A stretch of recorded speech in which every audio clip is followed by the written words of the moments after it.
And it's only when you're neck deep in it that you even realize what has happened.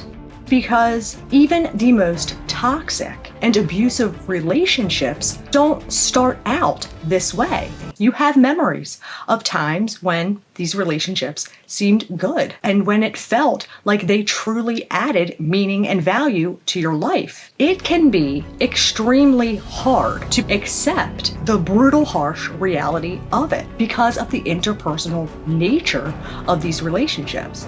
And you want to give others the benefit of the doubt, especially someone that you genuinely cared for, have children with, or considered being a true friend. And as such is why many try to save, salvage, or fix the situation. The long and short to that is it's not going to get better. A relationship of any nature, by definition, requires two people. And when you are dealing with a narcissist, it is the narcissist, period. Because they do not think like you. They do not behave like you.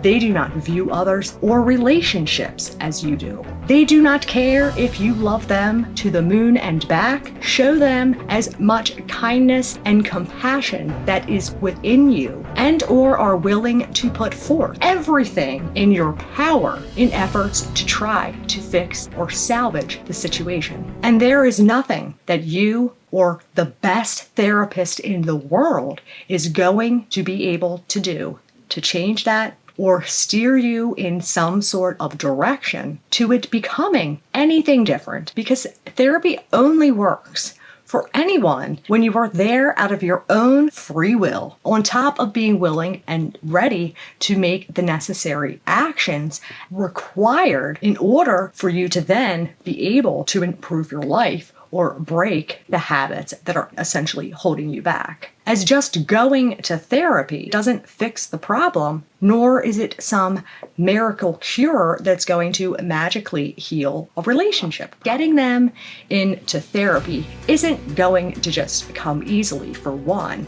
And even if you do, they are there because it benefits them more than it does to not. And you can rest assured that they are going to deceive, manipulate, play the victim, or to act as if they have accepted ownership.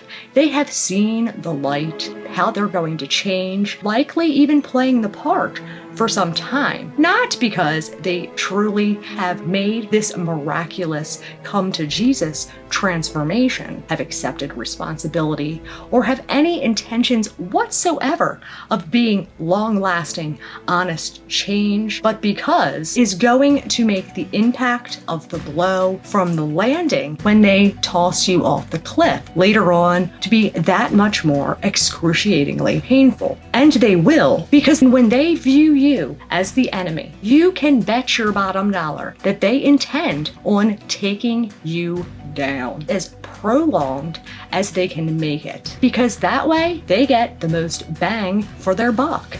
Every step they make is done so in a way so that they come off better, stronger, smarter, and being able to be in control of all. Whether that be through means of financial control, sexual coercion, brain fucking you into a confusional oblivion, or running your name through the mud and wiping out your entire support system because they feel like they are entitled at doing whatever they want, whenever they want, to whomever they want to. Whether you have the confidence of a peacock or are the most insecure person on the planet, and why even if you are a people pleaser doesn't make you attract them any more than it does make it your fault. Because obviously you didn't know what kind of beast lie behind this facade that they duped you into this relationship with was really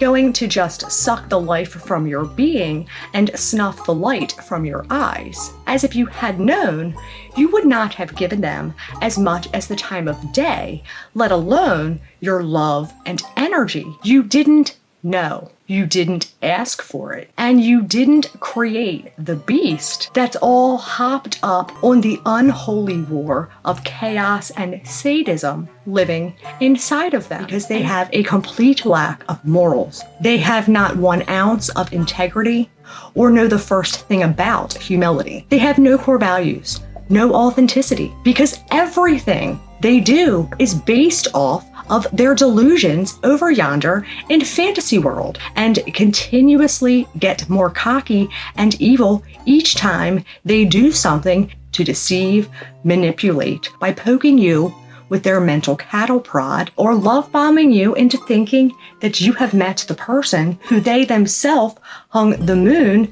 Why you need to do your best in separating the interpersonal nature of this aside, as well as being brutally honest with yourself. Regardless of what some may think or say about tossing a label around too loosely, or thinking that it's your duty to try to help save them, because you can't redeem anyone who isn't seeking redemption. And narcissists aren't, because they already see themselves as nothing short of perfection, and trying to convince yourself that staying is the right thing, as well as whether it's subconscious or consciously a fear of the unknown. And anyone that is going to criticize, judge, or claim that you're shooting around this word too loosely has either 1, never dealt with one of these little fuckers, or 2, is still in a state of denial, trying to prevent themselves from having to face with radical acceptance the brutal, harsh reality of it all,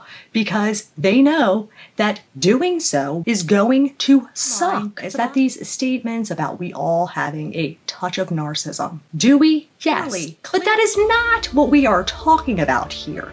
There is a big difference between someone with some confidence or thinks about themselves, even if they are cocky to the point of them being prickish, to that of someone who is inherently evil with a total disregard for others and lives in a delusional state, thinking they are greater than all of the Greek gods. In all reality is just a way to keep our head buried in the sand because it's terrifying, or because believing they regret what they have done takes away some of the hurt, even if it is just an eensy little bit, from the fundamental betrayal that these people have brought about, or that by our taking pity on them for having a disorder makes us feel a little less shameful or being judgmental. But it is not being judgmental when you are speaking the truth about the way that these individuals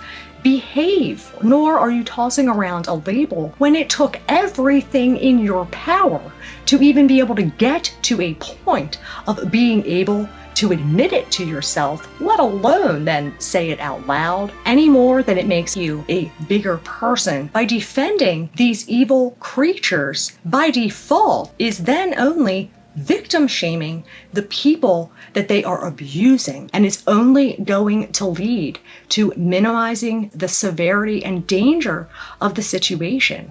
Your gut instinct tells you that you could be dealing with one of these evil characters. Whatever it is that you fear or is keeping you from wanting or thinking that you can go is nothing more than just that, fear, which can be hard, but you are worth and deserve so much more than these people will ever give you. And it only gets harder to leave the more damage they bring about and cause your overall well-being.